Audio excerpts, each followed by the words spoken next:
El tonel de Amontillado. Edgar Allan Poe. Cuento de terror. Había yo soportado hasta donde me era posible las 1000 ofensas de que Fortunato me hacía objeto. Pero cuando se atrevió a insultarme juré que me vengaría. Vosotros, sin embargo, que conocéis harto bien mi alma, no pensaréis que proferí amenaza alguna. Me vengaría a la larga. Esto quedaba definitivamente decidido, pero por lo mismo que era definitivo, excluía toda idea de riesgo. No solo debía castigar, sino castigar con impunidad. No se repara un agravio cuando el castigo alcanza al reparador, y tampoco es reparado si el vengador no es capaz de mostrarse como tal a quien lo ha ofendido. Téngase en cuenta que ni mediante hechos ni palabras había yo dado motivo a Fortunato para dudar de mi buena disposición.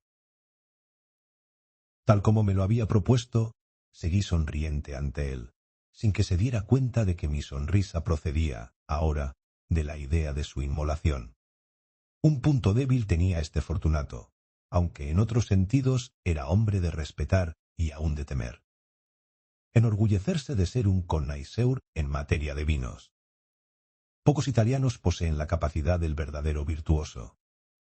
En su mayor parte, el entusiasmo que fingen se adapta al momento y a la oportunidad, a fin de engañar a los millonarios ingleses y austriacos. En pintura y en alhajas Fortunato era un impostor, como todos sus compatriotas, pero en lo referente a vinos añejos procedía con sinceridad. No era yo diferente de él en este sentido. Experto en vendimias italianas, compraba con largueza todos los vinos que podía. Anochecía ya, una tarde en que la semana de carnaval llegaba a su locura más extrema, cuando encontré a mi amigo. Acercóse con excesiva cordialidad, pues había estado bebiendo en demasía. Disfrazado de bufón, llevaba un ajustado traje a rayas y lucía en la cabeza el cónico gorro de cascabeles. Me sentí tan contento al verle que me pareció que no terminaría nunca de estrechar su mano. «Mi querido Fortunato», le dije, «qué suerte haberte encontrado. Qué buen semblante tienes. Figúrate que acabo de recibir un barril de vino que pasa por Amontillado. Pero tengo mis dudas». «¿Cómo?», exclamó Fortunato. «¿Amontillado? ¿Un barril? Imposible. Y a mitad de carnaval». «Tengo mis dudas», insistí, «pero he sido lo bastante tonto como para pagar su precio sin consultarte antes. No pude dar contigo, y tenía miedo de echar a perder un buen negocio». «Amontillado. Tengo mis dudas. Amontillado. Y quiero salir de ellas. Amontillado. ¿Cómo estás ocupado? Me voy a buscar a Lucreci. Si hay alguien con sentido crítico, es él. Me dirá que Lucreci es incapaz de distinguir entre Amontillado y Jerez. Y sin embargo no faltan tontos que afirman que su gusto es comparable al tuyo. Ven, vamos». «¿A dónde?» «A tu bodega». «No, amigo mío.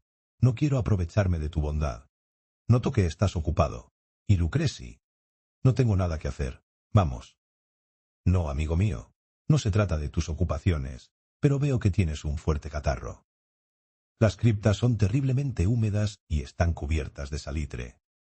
Vamos lo mismo. Este catarro no es nada». «Amontillado. Te has dejado engañar. En cuanto a Lucreci, es incapaz de distinguir entre Jerez y Amontillado». Mientras decía esto, Fortunato me tomó del brazo. Yo me puse un antifaz de seda negra, y ciñéndose una roquelaure, dejé que me llevara apresuradamente a mi palazzo. No encontramos sirvientes en mi morada. Habían escapado para festejar alegremente el carnaval. Como les había dicho que no volvería hasta la mañana siguiente, dándoles órdenes expresas de no moverse de casa, estaba bien seguro de que todos ellos se habían marchado de inmediato apenas les hube vuelto la espalda.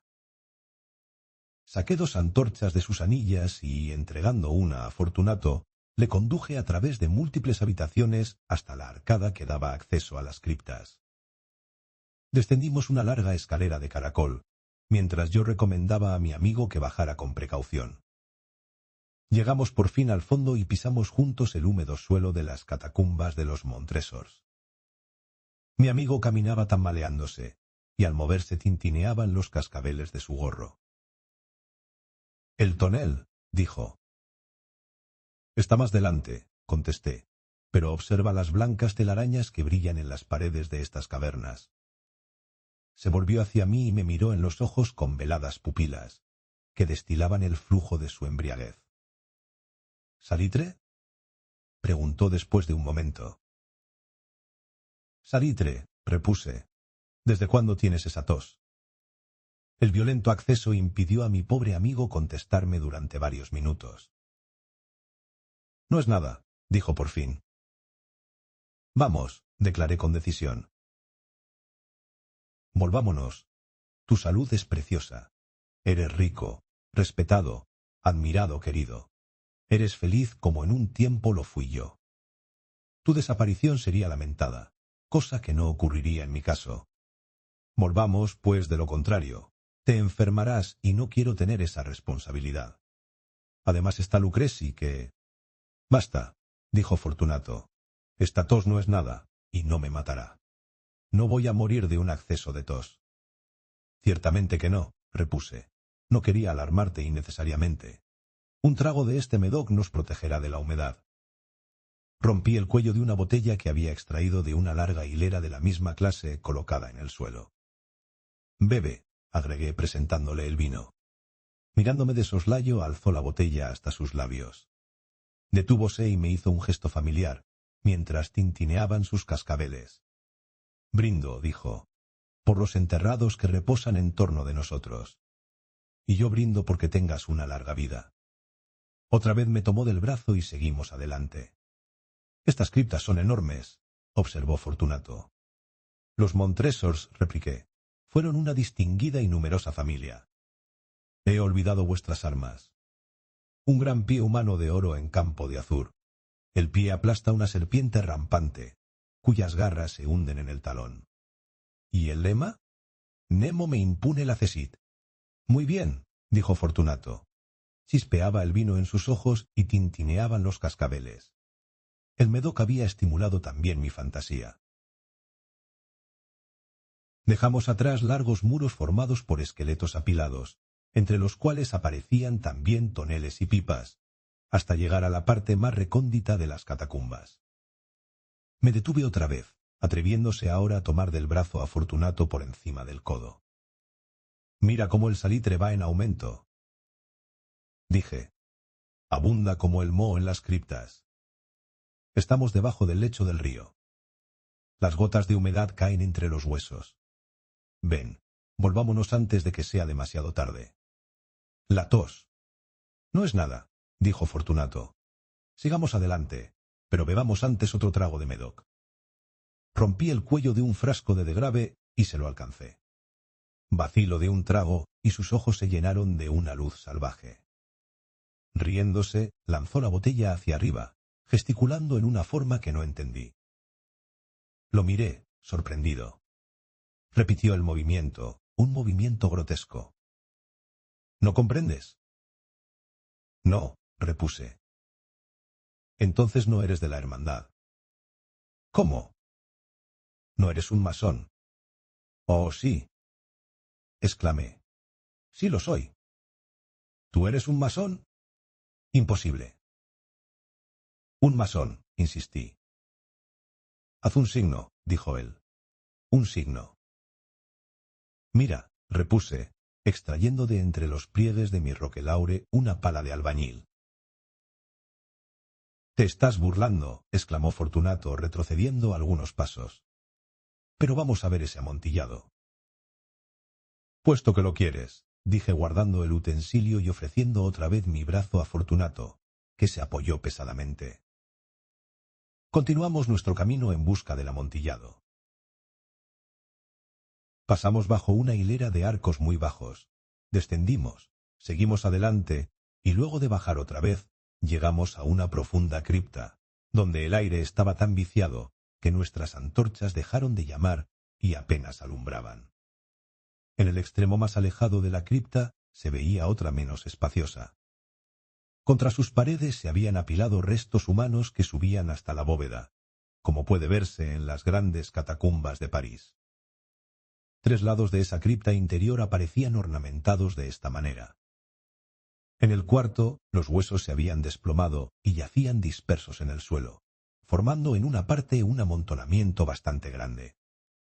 Dentro del muro así expuesto por la caída de los huesos, vimos otra cripta o nicho interior, cuya profundidad sería de unos 4 pies, mientras su ancho era de 3 y su alto de 6 o 7. Parecía haber sido construida sin ningún propósito especial, ya que sólo constituía el intervalo entre 2 de los colosales soportes del techo de las catacumbas, y formaba su parte posterior la pared, de sólido granito, que las limitaba. Fue inútil que Fortunato, alzando su mortecina antorcha, tratara de ver en lo hondo del nicho.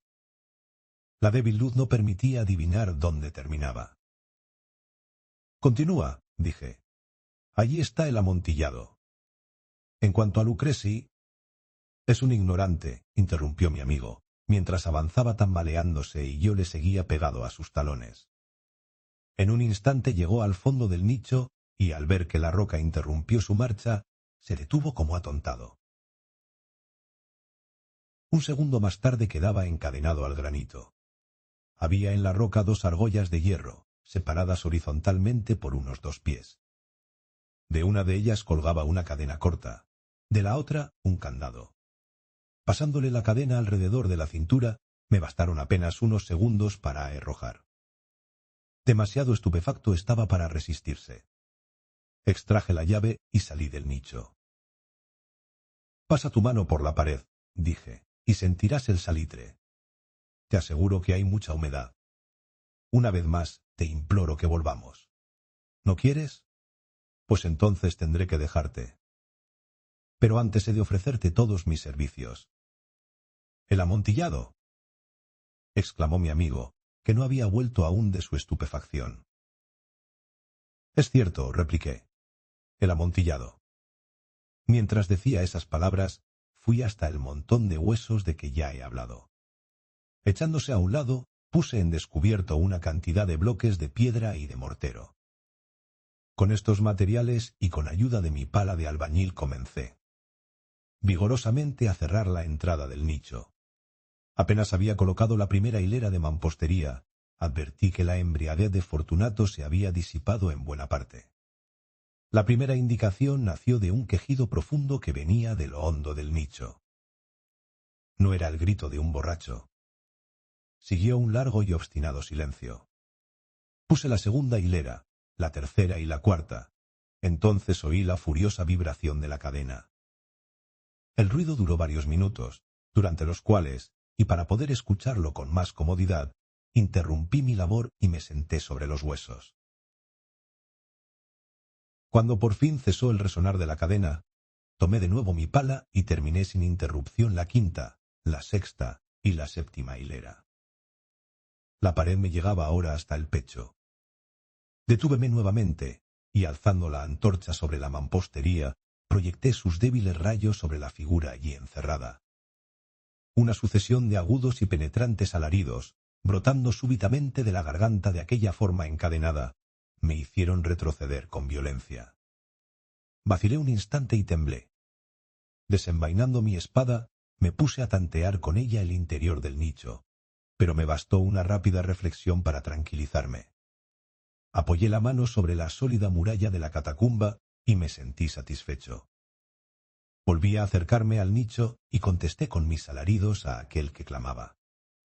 Fui su eco, lo ayudé, lo sobrepuje en volumen y en fuerza. Sí, así lo hice, y sus gritos acabaron por cesar. Ya era medianoche y mi tarea llegaba a su término. Había completado la octava, la novena y la 10ª hilera. Terminé una parte de la 11ª y última. Solo quedaba por colocar y fijar una sola piedra. Luché con su peso y la coloqué parcialmente en posición. Pero entonces brotó desde el nicho una risa apagada que hizo erizar mis cabellos. Le sucedió una voz lamentable, en la que me costó reconocer la del noble Fortunato. Ja, ja, ja, ja. Una excelente broma, por cierto. Una excelente broma. ¿Cómo vamos a reírnos en el palazzo? Ja, ja. Mientras bebamos, ja, ja. El amontillado. Dije. Ja, ja. Sí, el amontillado. Pero, ¿no se está haciendo tarde? ¿No nos estarán esperando en el palazzo? ¿Mi esposa y los demás? Vámonos. Sí, dije, vámonos. Por el amor de Dios, Montresor. Sí, dije, por el amor de Dios. Esperé en vano la respuesta a mis palabras. Me impacienté y llamé en voz alta. ¡Fortunato! Silencio. Llamé otra vez. ¡Fortunato! No hubo respuesta. Pasé una antorcha por la abertura y la dejé caer dentro. Solo me fue devuelto un tintinear de cascabeles.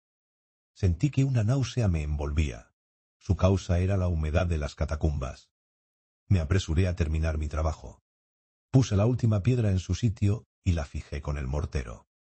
Contra la nueva mampostería volví a alzar la antigua pila de huesos. Durante medio siglo ningún mortal los ha perturbado. Requiescat in pace. Fin de la historia.